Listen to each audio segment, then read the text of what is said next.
Bienvenidos. Gracias por conectarse a su clase de secretariado en gerencia bilingüe. Vamos a iniciar, ¿verdad?, con la clase de este día. Y como es una nueva semana, tenemos pues un nuevo versículo.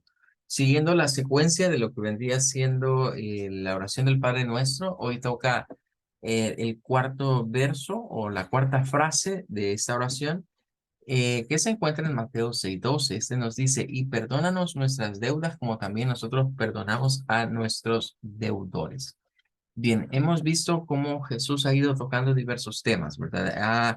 Primero, a la adoración a Dios, ¿verdad? El reconocerle como un ser supremo, al decirle Padre, la relación personal que se tiene para con Él, al decir pues que es un ser santo, y luego, ¿verdad?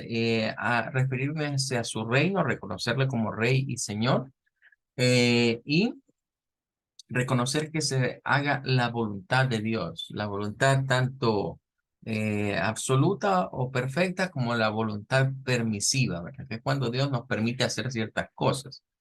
Y luego vamos a el pan de cada día, que nos habla pues respecto a verle a Él como nuestra fuente de alimento, ¿verdad?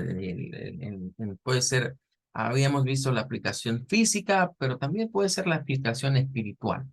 La siguiente, ¿verdad?, que es la que nos toca esta semana, nos habla acerca del perdón. Jesús comienza a hablar de perdonar deudas. Es decir, nos etiqueta como que debemos algo, como que somos deudores.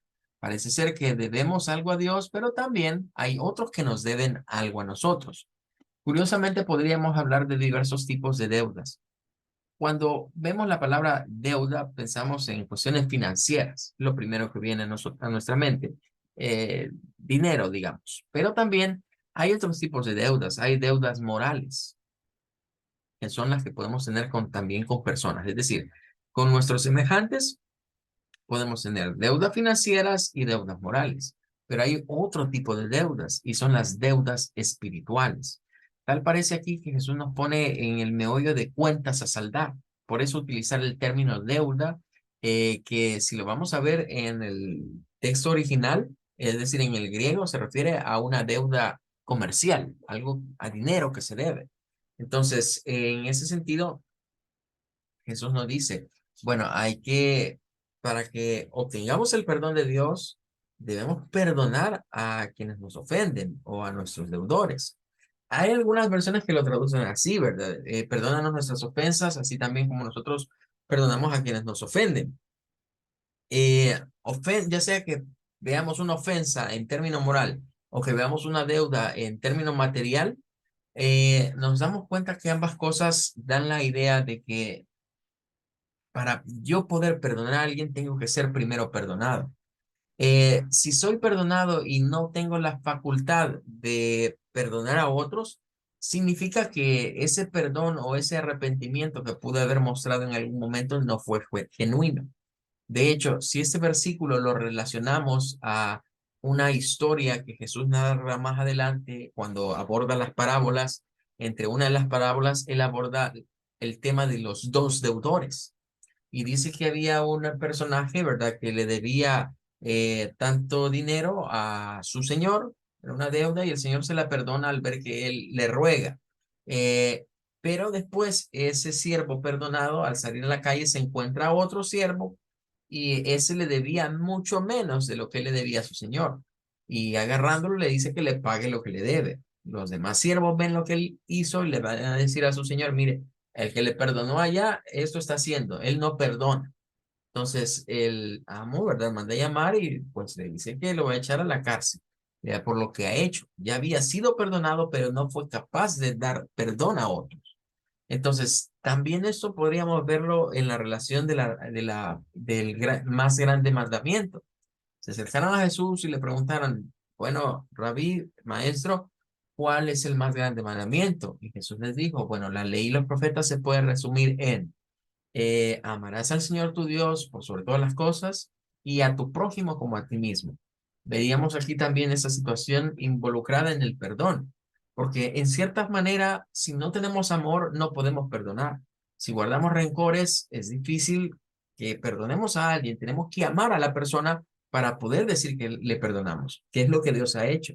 De tal manera amó Dios al mundo que estuvo dispuesto a sacrificar a su Hijo unigénito para saldar las deudas nuestras, esa deuda espiritual que tenemos para con Dios. Bueno, con eso terminamos la meditación y ahora vamos a pasar a continuar con nuestro tema. Habíamos venido hablando de lo que es el crédito fiscal. Pero antes de esto, un par de anuncios. Esta semana tenemos varias actividades dentro de la escuela, puesto que hay algunos compañeros que ya van a entrar a lo que vendría siendo su proceso de grabación. Entonces, el día jueves no van a haber clases, vamos a estar recibiendo el día miércoles. Así que es importante tomar en cuenta que esta semana vamos a tener clases lunes, martes y miércoles. Esos 3 días van a ser de clases. Luego, jueves no tenemos clase. Y el día viernes 24 vamos a tener laboratorios. ¿De qué va a ser el laboratorio del grupo de ustedes? Bueno, el laboratorio va a consistir en lo que hemos visto de hojas electrónicas. Vienen preguntas de los diversos tipos de hojas electrónicas, cuáles son las características, por ejemplo, de Excel, qué características tiene Google Sheets, qué características tiene LibreOffice. Y luego vamos a incluir un poquito acerca de los temas que hemos visto ya a nivel de ejercicios, como por ejemplo, qué es un inventario, qué tipo de columnas tiene que llevar un inventario, qué fórmulas se utilizan en los inventarios para hacer cálculos entre cantidades y precios unitarios, y luego un poco de las facturas. Este tema de créditos fiscales ya no va a entrar porque todavía lo estamos desarrollando, ¿verdad? Esta semana. Así que va a entrar hasta el tema que hemos visto de la factura comercial, tanto factura simplificada como la factura del consumidor final. El examen es un enlace, se les va a compartir un link. Ahí el aviso dice que a la hora de la clase, pero se va a dar un poco de más tiempo, ¿verdad? Considerando el hecho de que algunos a veces están saliendo del trabajo, todavía se están transportando, ¿verdad? Entonces, vamos a dar un poquito de más tiempo. Para el grupo de ustedes, posiblemente el examen va a estar habilitado hasta la medianoche, para que ustedes puedan hacerlo con calma, ¿verdad? En el lapso, digamos, de 9 en adelante, por dar una idea. Es un enlace a un Google Forms. Ese tipo de exámenes son de batería, significa que vienen respuestas de opciones múltiples, ¿verdad? Entonces hay que leer la pregunta y ver cuál es la respuesta más apropiada dentro de las opciones que nos aparecen. Bueno, esos serían los anuncios para esta semana, ¿verdad? Tomar en cuenta esas actividades. Eso solo va a ser esta semana porque tenemos esa reunión especial el día jueves. Y por eso es que estamos haciendo estos ligeros cambios. Bueno, vamos a regresar acá. A veces, cuando se comparten documentos, ¿verdad? Así como este, que son como plantillas, se pierden ciertos ajustes. Por ejemplo, aquí podemos ver de que estas celdas no tienen la altura suficiente y nos muestran como cortados los textos escritos. Entonces es bueno, digamos, irlos ajustando, ¿verdad? Podemos irlo haciendo uno por uno o podríamos hacerlas todas de una sola vez. Con solo ponerme en la división entre la celda en cuestión y la siguiente, al dar doble clic, ya ajusto el alto o el ancho. Si fuera el ancho, pues tiene que ser en las columnas B, A, B, C, D, etc. Bueno, hoy que ya ajustamos eso, ahora vamos a ir a llenar el crédito fiscal. Habíamos dicho que para llenar el crédito fiscal yo tengo que tener acceso a el NRC, ¿verdad? O la tarjeta de contribuyente de la empresa o la persona, digamos, jurídica o bien natural a la que le estoy vendiendo. Ya habíamos explicado también que si tengo una base de datos con eso, pues puedo usar esa base de datos para referencia, ¿verdad? Y no necesariamente siempre que me presenten una tarjeta. Aclaro esto porque hay muchas personas que no les gusta andar cargando esa tarjeta, ¿verdad? Porque la pueden extraviar, la pueden perder. A veces sacan copias y las mandan a laminar, ¿verdad? Y eso también se vale, ¿verdad? No necesariamente tiene que ser la original, ¿verdad? Nos pueden presentar una copia. Hay otros que muestran una foto, ¿verdad? Y pues de ahí se vale, ¿verdad? Porque podemos ver los datos e ingresarlos tal y como están ahí al sistema que tengamos. Entonces, vamos a comenzar a llenar.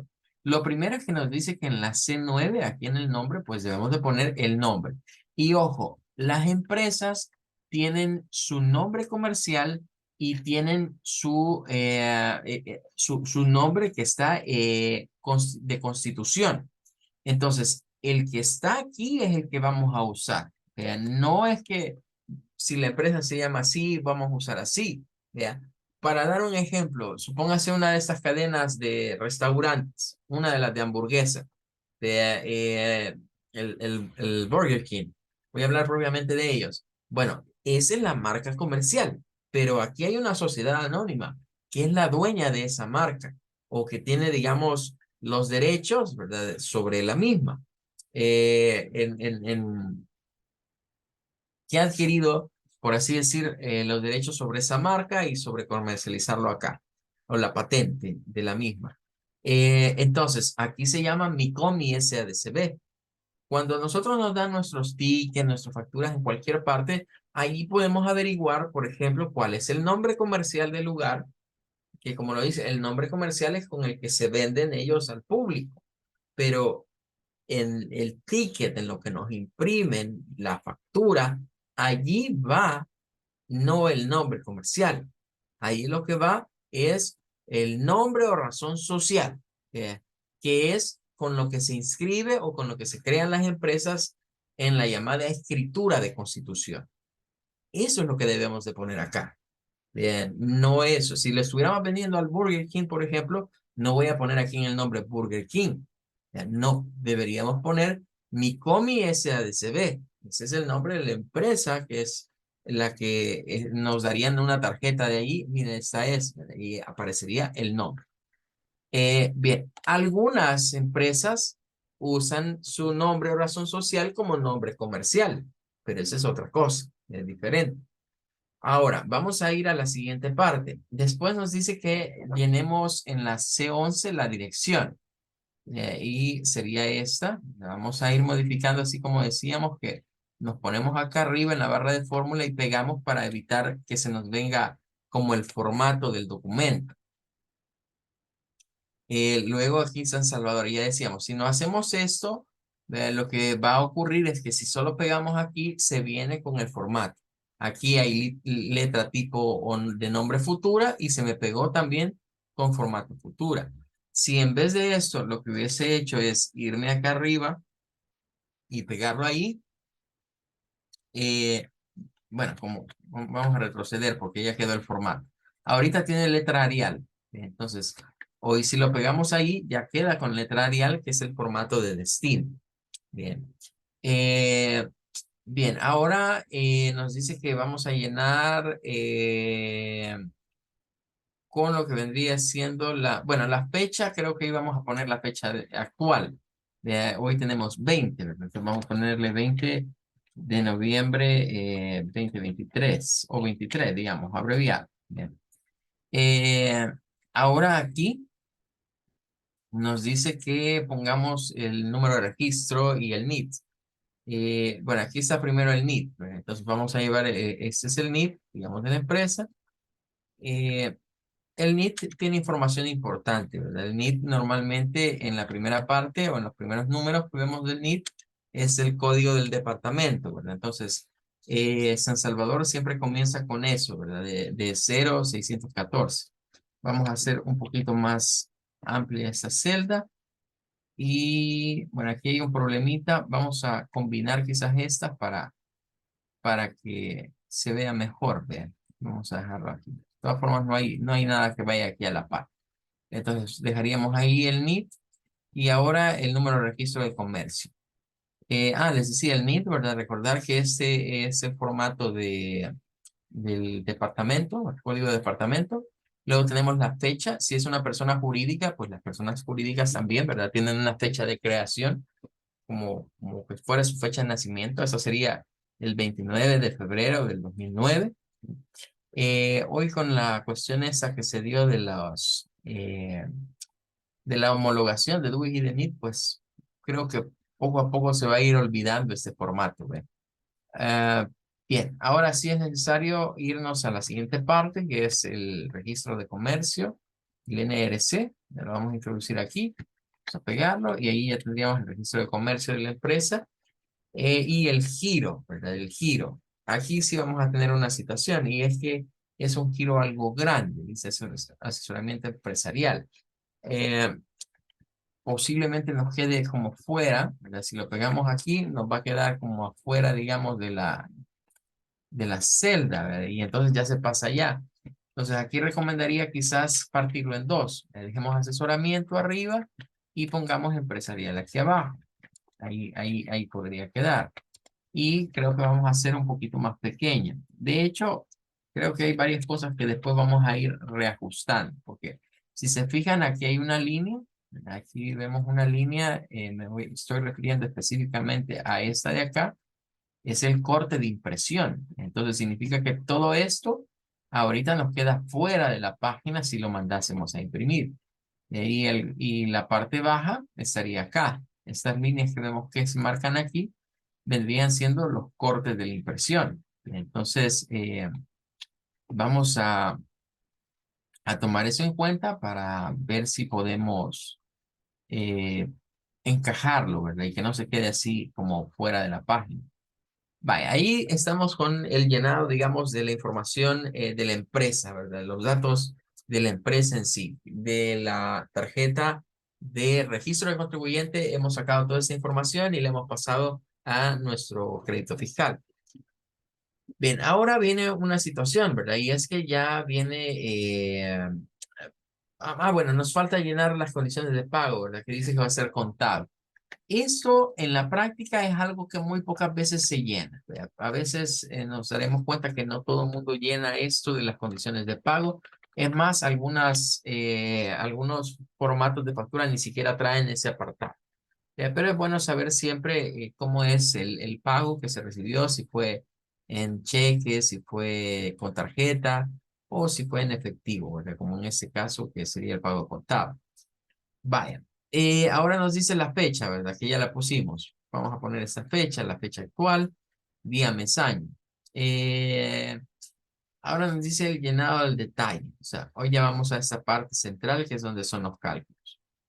Aquí vienen unas descripciones interesantes. Cantidad de descripción es, en cuantificación dice la descripción del producto o servicio. El precio debe ir sin IVA, esto es importante. Lo que vamos a escribir acá no debe de llevar IVA. ¿Ya? Por eso es que es importante hacer estas multiplicaciones, ¿verdad? Nos dice que podemos usar el valor del producto dividido entre 1.13 y redondear al centésimo. Por ejemplo, si tuviésemos un producto que valiese 11.50, nosotros podemos hacer la conversión del IVA dividiendo entre 1.13 y vamos a obtener el resultado que es este de aquí, pero es un resultado que hay que redondear. Entonces, esta sería como la operación o el cálculo del IVA si a nosotros nos dan los productos así. Por eso es que les decía, algunas empresas, sobre todo si son grandes empresas, son distribuidores o mayoristas, acostumbran a manejar una lista de precios que dicen precios sin IVA. Entonces, siempre que le dan al cliente o a quien le van a vender precios sin IVA, para después agregarle el IVA por el 0.3. Pero si nos tocase trabajar en una empresa donde los precios o los productos ya tuviesen marcado el IVA en la etiqueta que está ahí puesta, para calcular el IVA, pues debemos de dividir, ¿verdad? Entre 1.3, es lo que nos dice acá. Y eso lo podemos comprobar, por ejemplo, si lo hiciéramos así rápidamente, si estamos hablando que un producto nos cuesta $100, y lo dividimos entre 1.13, pues ahí obtendríamos el valor del resto del IVA. Entonces nos da ese valor. Entonces decimos 8.49, pero es de aproximar, porque siempre las calculadoras nos los mandan de esta manera. Entonces aquí podríamos decirle, por ejemplo, al programa, ¿verdad? Que lo quiero con dos cifras. Lo quiero acá como número, pero lo quiero con dos cifras nada más y ya nos aparecería así. Se redondea, aunque dice 8, aunque decía 8.49, pues se redondea a 8, a 50 centavos, perdón, de los 49 a los 50 centavos. ¿Qué significa eso? Que si nosotros hacemos el resto de esto, de lo que serían los 100, obtenemos ahí la diferencia. Vea, estaríamos obteniendo la diferencia. Es una forma en la que se puede sacar. No es la única. Bien, pero aquí vamos a tomar como el valor en el que se va a utilizar. Ya lo vamos a meter como es sin IVA. Eso, repito, es nada más para cuando nos toca querer sacar el resultado. Querer sacar el resultado. Luego nos dice el precio unitario, valor mínimo del servicio, ventas no sujetas, actividades que la ley de IVA no contempla, entre operaciones grabadas o exentas. A eso hay que ir a la ley de IVA para conocer cuáles son las grabadas o exentas. Nos dice exentas, valores que determina la ley, que no se pagan ninguna cantidad de impuestos. Afectas es donde son grabadas con IVA, pero en este caso, ¿verdad? Va a ir sin IVA porque los aspectos lo vamos a calcular en esta celda de acá, de aquí. Luego nos dice lo que son las sumas, el IVA, ¿verdad? Que va generando, que corresponde al 13%. Las ventas no sujetas, que pues para saber que son ventas no sujetas habría que ir nuevamente a la ley del impuesto para reconocer en qué productos están. Tal vez en otra ocasión vemos esa ley como en profundidad para explicar los artículos que tienen que ver con eso. Y repito, todos estos conceptos, ¿vea? Porque, o sea, exenta y grabada se entendía antes fácilmente, ¿vea? Ah, ok, lo que paga IVA y lo que no paga IVA. Pero eso de venir a poner ventas no sujetas, que recibido, que percibido, ya fue creación del 2009. El gobierno en turno fue el que creó todos esos términos. ¿Con qué propósito? Pues al final de cuentas, recaudar más impuestos. Sacar a cierto grupo específico de empresas o de actividades que estaban en las exentas y meterlas a no sujetas para que terminasen, digamos, de pagar algo, ¿verdad? De impuestos. Pero ese no es el tema en cuestión ahorita. Bueno, vamos a ir entonces a ver cómo llenaríamos acá ya los datos. Aquí nos dice, bueno, esta trae un código, ¿verdad? Entonces, aparentemente en ese lugar, ¿verdad? De computadoras tienen eh, un código para el producto. Es como el nombre del producto, digamos. Es un impresor, ¿ve? Entonces, esta es como la serie del impresor. Nos dice que vendieron uno. Va la descripción. Lo estamos haciendo manual, ¿verdad? Pero ya hemos dicho que esto lo podríamos automatizar creando una pequeña base de datos de nuestros productos. Luego nos dice que el precio unitario, ¿verdad? Entonces vamos a agregar 30.97 y ahí vemos que hay que hacer correcciones, ¿verdad? En todas esas celdas. No están manejando adecuadamente los números. Entonces vamos a marcar todo el bloque. Vamos a ir al formato de celdas. Vamos a indicarle que queremos que sea un número. Eh, pero como moneda. ¿Ok? Inglés, Estados Unidos, dos decimales con ceros a la izquierda. Ok, ahí estaríamos con eso. Y ya tendría que aplicarse sobre todo ese bloque. Con eso no hay problema porque son textos. Entonces, a pesar de que le hemos dado formato numérico, viene la hoja electrónica y detecta que son textos y ya no entra en conflicto. Ahora, nos dice que hay que calcular las ventas grabadas, pero en las ventas grabadas hay que hacer una operación, ¿verdad? Para que esto sea más funcional, que es la cantidad por el precio unitario, que sería de esta celda, de B18 por D18. Y ahí calculamos. Entonces, ¿por qué hacerlo así? ¿Por qué no poner bien solo los 30.97? Por lo que explicamos. ¿Verdad? Aquí cambiamos y si fueran dos, automáticamente se actualiza del otro lado. Pero ahorita mantenemos en uno. Y ojo, el precio que estamos viendo ahí es el precio sin IVA. Ese es el precio sin IVA. Bueno, ahora vamos a proceder a la siguiente parte. Nos dice acá que debemos calcular las sumas. Entonces, la sumatoria aquí tendría que ser, digamos, de todas estas, ¿verdad? Marcando todas las celdas. Porque si después quisiéramos nosotros agregar más productos, pues podríamos bien irlos agregando acá con sus precios y pues si no sumamos todo, pues no va a aparecer la suma automática. En cambio, si aquí pusiéramos ya valores, pues todo lo que escribamos acá se va a ir sumando. Esa es la ventaja de usar ya las fórmulas o las funciones de esa manera. Ahora viene lo importante, ¿verdad? Y es que debemos calcular el 13% del IVA. Este, vea, va a ser igual a las sumas por 0,3. Y ahí obtendríamos el 403. Repito, es igual el valor de las sumas por 0,3. Ahí estamos sacándole el IVA a los 30,97 que están arriba. Y obtenemos que es 403. O sea, este es el valor de impuesto que recibe, digamos, el aparato gubernamental, por la venta que está aquí. Entonces, claro, cuando lo vemos así, estaríamos diciendo, ok, es decir, quien compra con créditos fiscales, bueno, voy a terminar mejor de explicar y luego lo vemos en detalle. Terminemos de ver el ejercicio. Nos dice que en IVA percibido y IVA retenido, en este caso, en esta venta no aplica.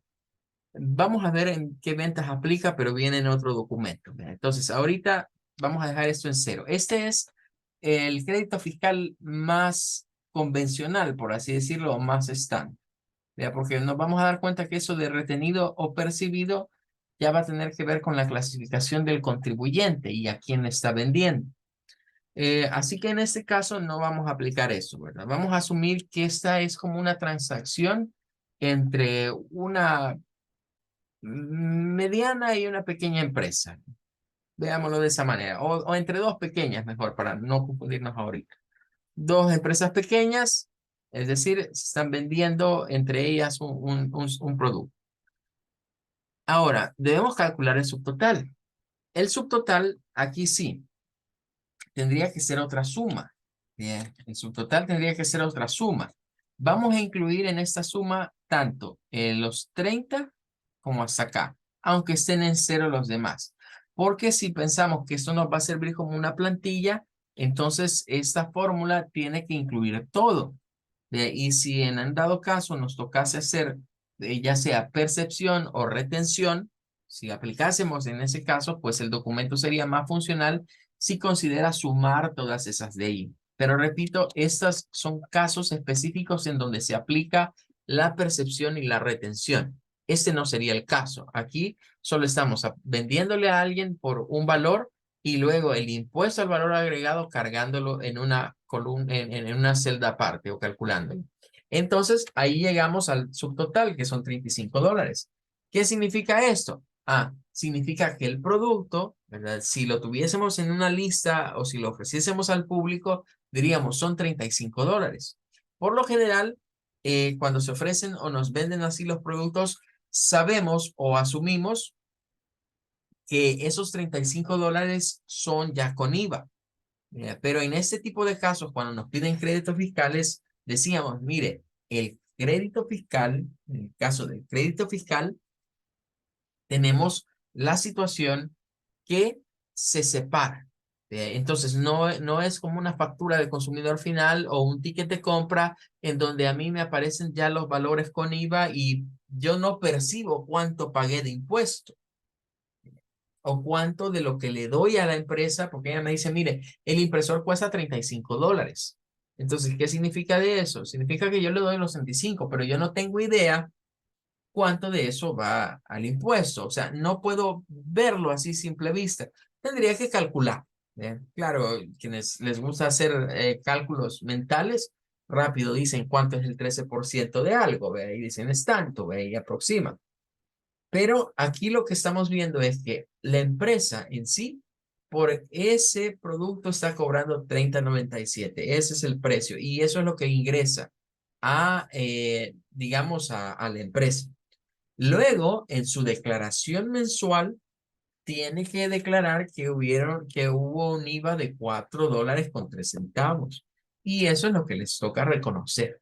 Cuando al cierre del mes viene el contador, el que está encargado de la contabilidad de la empresa, y hace la declaración mensual, pues allí tiene que ir eso, ¿verdad? ¿Cuánto es lo que le debo al Estado por lo que he vendido de IVA?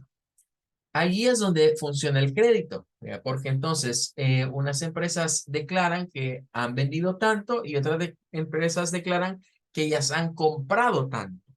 Entonces, el beneficio ahí donde se mira que esos 4,3 Es decir, la empresa SASB a Informática del Nuevo Siglo, ¿verdad? Le compró el impresor y ella le tuvo que dar los $35. O sea, no es que le dio el 30,97, no, le dio los $35. En la declaración mensual de la empresa SASB va el crédito fiscal y ese se mete en la declaración que se elabora o que se presenta, digamos, a Hacienda. Ahí es donde se hace el resto. Es decir, vendimos tanto y compramos tanto. Por eso la palabra crédito. Vendí tanto y compré tanto. Entonces, en esa declaración lo que se hace es un total de lo que se vendió y un total de lo que se pidió en créditos. Entonces, al sacar esos totales, ahí mismo se hace el resto. ¿Y qué sucede al final de cuentas? Que si yo vendí, póngale $1,000, pero compré artículos o pedí con créditos fiscales en un total de 100, pues el 13% sobre el 100, por ejemplo, $13 me lo pueden restar de lo que yo voy a declarar. Y así es como funciona esto. O sea, al final de cuentas, el Estado siempre recibe como el impuesto, eso hay que verlo de esa forma, pero se hace como una especie, llamémosle de liquidación entre lo que se vendió, entre lo que se grabó y lo que se pidió de crédito fiscal. Y por eso es que ese tipo de documentos solo lo pueden pedir los que son, digamos, contribuyentes. Entiéndase por contribuyente que tienen una tarjeta, que tienen un registro de contribuyente, ya sea como persona natural o bien como una persona jurídica y que están legalmente inscritos, ¿verdad? Están inscritos ante lo que es el Centro Nacional de Registros y, claro, declaran sus impuestos mensuales a Hacienda. Vale, para finalizar, las ventas sujetas. Aquí lo ideal sería poner, ¿verdad? El total a calcular de ventas sujetas, pero como este no tiene, basta que pongamos cero, igual en exentas. Pero si hubiesen habido aquí ventas sujetas y ventas exentas, nos habría tocado aquí llenarlo, ¿verdad? Como hacer una suma, digamos, de esto, ¿verdad? Como así, como decirle, vaya, me vas a sumar lo que está aquí. Quiero que me hagas la suma de lo que está en esta columna, ¿verdad? Y sacar ahí el total. Igual para la otra, ¿verdad? Me vas a hacer una suma, le diríamos acá, de la columna de la exenta. Entonces, al final de cuentas nos da cero. Pero si en dado caso nos tocase darle algún servicio, alguna venta exenta y alguien ingresa acá, pues automáticamente ya aparece allí en la venta exenta. ¿Ve? Entonces, por esa la razón, digamos, de usar estas sumatorias así, ¿verdad? Que nos permitirían ya eh, automatizar si en otro caso vendiésemos algo en esos apartados. Y aquí de último, pues el total, que en ese caso sería otra sumatoria, pero ¿de dónde? Del subtotal, de la sujeta y del exento. O sea, aquí irían estas tres. Y claro, ahorita solo nos va a marcar $35. Entonces, hasta allí tendríamos, digamos, lleno nuestro crédito fiscal. Y entonces aquí es donde podemos ver cómo es que se separa en un crédito fiscal lo que vendría siendo el impuesto del valor del artículo. Ahora nos faltaría ver la impresión, ¿verdad? Para ir a ver qué podemos hacer con los márgenes. Siempre acá recomiendo reducir los márgenes. Antes de meterse a reducir las celdas, reducir los márgenes. Con reducir las márgenes ya ganamos bastante espacio y pueden ver de que ya queda en una página, ¿verdad? Prácticamente seguimos hablando de una impresión de una página. Claro, se podría reducir a una media página si eso se desea. Sin embargo, todavía hay algo que queda aquí afuera, y ahí es eso de aquí. Aquí podemos probar, digamos, ampliar la celda a ver si nos aguanta y como aguantó, pues ahí estaría ya dentro del margen. Caso contrario, también podríamos ir reduciendo acá, ¿verdad? Siempre y cuando no se vaya a ver afectada, digamos, como cosas como esta, que se pierde la palabra departamento. Entonces hay que irse fijando que toda la información se lea claramente y que no quede nada entrecortado. Entonces, por eso es que recomiendo, antes de reducirle los anchos a las columnas, mejor ajuste los márgenes de página y si eso no alcanza, pues ya se mete con las columnas. Pero el problema aquí es que no debe quedar información así como cortadita, ¿verdad? Debemos de dejar la mayor parte de la información que sea vista. Ahí ya entramos en un conflicto porque al ampliar esta se pasa. Entonces, para lo de la dirección tendríamos que recurrir a otra cosa que quizás sería hacer más pequeña el campo de la dirección. Eh, Podríamos dejarlo de unos 8 puntos y ya queda ahí. Entonces, y ya no se nos sale del margen. Bueno, con eso vamos a finalizar este día y terminaríamos pues con ese documento del modelo de crédito fiscal. No es que ya no vamos a seguir viendo créditos fiscales, al contrario, mañana vamos a hablar siempre de créditos fiscales, pero vamos a introducir qué es eso del IVA percibido y qué es eso del IVA retenido, en qué casos se aplica y cuál es la legislación que está detrás de esos dos conceptos. Bueno, ha sido un gusto, que Dios te bendiga y nos vemos mañana. Gracias, feliz noche. Gracias igualmente.